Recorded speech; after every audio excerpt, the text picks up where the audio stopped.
Hey guys, welcome back to today's video. Today is Monday, October 19th, 2020, and today I'm going to be taking a look at a 2020 electoral map and discussing what I personally believe will be the tipping point state.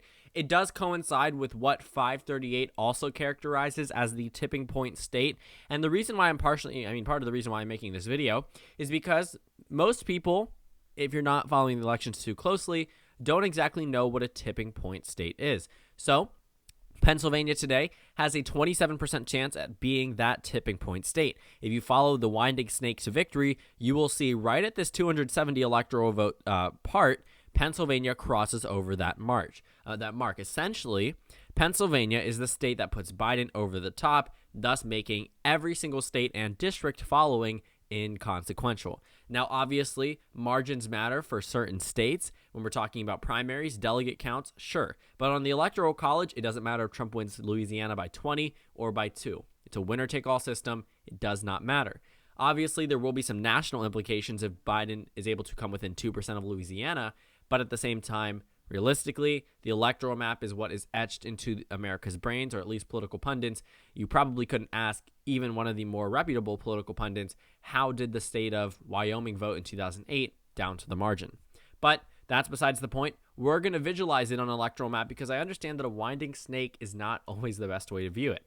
So we'll start off with all of the safe states for each political party, and then we're going to get right into where we see the states start to pour over and give Joe Biden that victory. Now, I'm going to characterize it. I'm not going to worry about margins. We're just going to be flipping states here, but I'm going to be giving Joe Biden the same electoral votes from Hillary Clinton's column in 2016. For Donald Trump, he likely will be winning the majority of his votes from 2016 as well, and then we'll talk about the swing states in just a moment. But the reason why I'm not including Minnesota right now is just because we're worrying about Joe Biden's tipping point state, and then we will get to Trump's. Even though it's very far for me to even draw a conclusion where Trump wins the presidency, we will get there.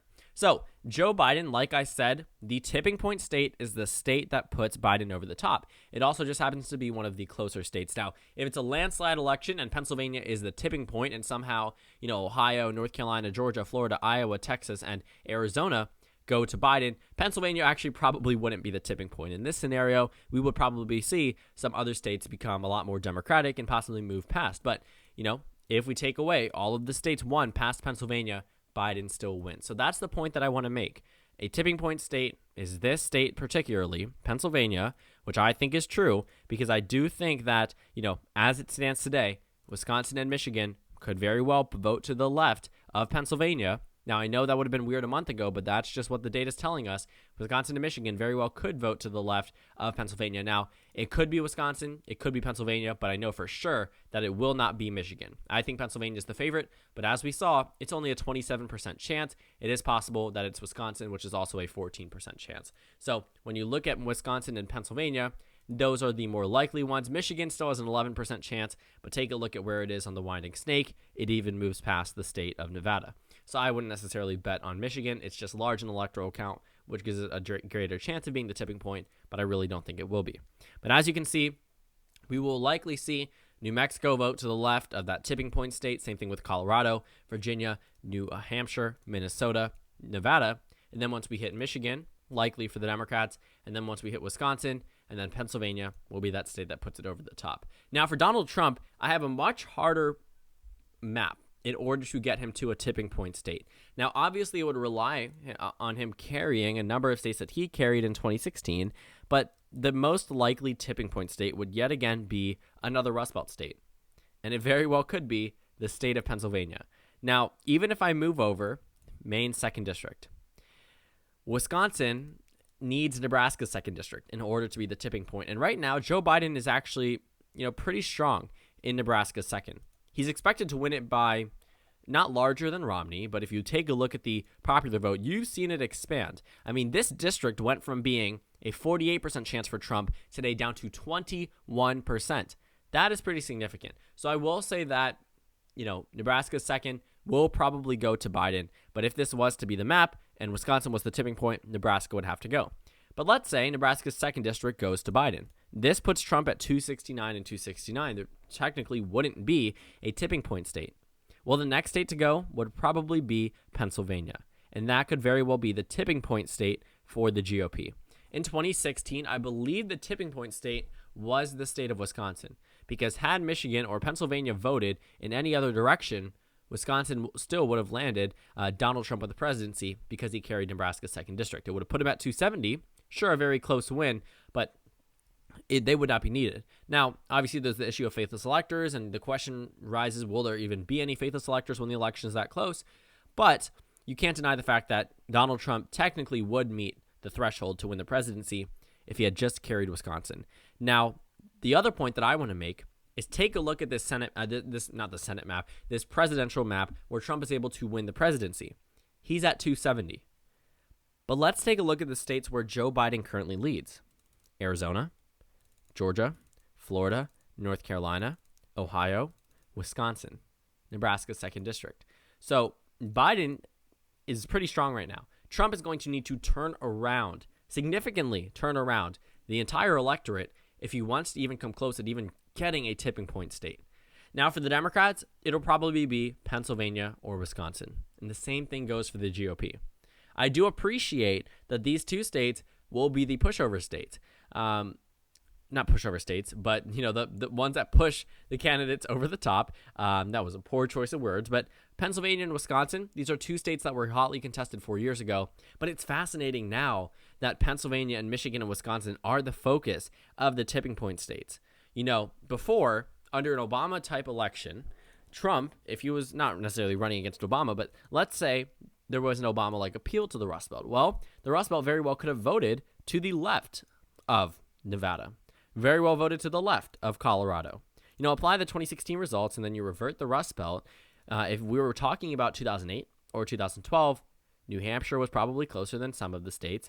Maybe not 2008, but 2012. Virginia was a closer one. What's saying Virginia wouldn't be the toss-up state, not the toss-up state, the tipping point state. So Virginia, which was originally at some point in time considered a tipping point state or had a very large chance of being one, let's take a look at its percent chance of being the tipping point state this time around. Can we even find it up here?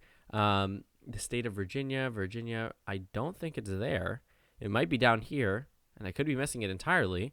But that's pretty surprising. So I'm looking up here. I'm looking for Virginia, Minnesota, Arizona, North Carolina, Michigan, Wisconsin, Florida. I guess right here. It has a less than 1% chance of being the tipping point. Another state that has a less than 1% chance, or not another state. It is another state. The state of Iowa.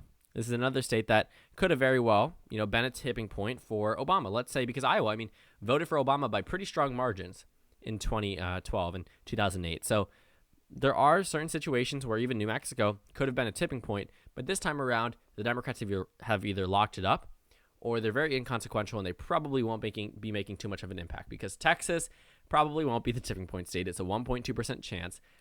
Technically, this state should not be even competitive. The fact that Joe Biden is competitive here is a story in itself. But Texas has a 1.2% chance at being the tipping point. Right now, it looks like pundits are betting on Pennsylvania, Florida, Wisconsin, and Michigan. Those are the only states with a 10% chance or higher. Now, I don't think it's going to be Florida. I don't really see a possibility where the Rust Belt votes to the right of Florida. Now, technically, if a state such as Colorado had narrowed down further than Florida or Nevada had narrowed down further than Florida, and somehow Florida was that defining state that put them over the top, put the Biden campaign over the top, at the same time, that's a very, very, very, very, very, very unrealistic scenario. So I'd say my best bet is Pennsylvania. I also don't think, for the sake of the Trump campaign, that Florida would be voting to the left of Wisconsin. Florida would probably go to Trump before Wisconsin, before Pennsylvania. But again, applying the 2016 map, if we were to work with that, well, technically the Democratic Party would lose after the state of Wisconsin is called. But what we've seen from the congressional districts is that they're not as favorable as they were for Donald Trump. But main takeaway here, Biden's tipping point state will probably be Wisconsin or Pennsylvania, and coincidentally, the same for the GOP. So I think that is just an interesting tidbit. If you skip to the end, you probably want to watch the beginning if you want to understand what a tipping point state is. But essentially, a tipping point state, to repeat, if you already heard this, you can leave the video. But a tipping point state is the state that puts a certain candidate over 270. And then once that happens, every other state following is inconsequential, does not change the outcome of the election. So in this state, in this day and age, Pennsylvania is the current favorite, 27% chance, and it holds for both the Democrats and the Republicans. Trump's tipping point state is likely Pennsylvania, as is Biden's. So thank you guys so much for watching this video. Make sure to comment down suggestions below. Subscribe on the left if you haven't already, and check out the Instagram and Twitter. At the bottom left of the screen, there's also a Discord link for you to go ahead and join. On the screen, there's a video you can watch and then a playlist for my 2020 election videos. Again, thank you guys so much for watching this video, and I will see you all tomorrow.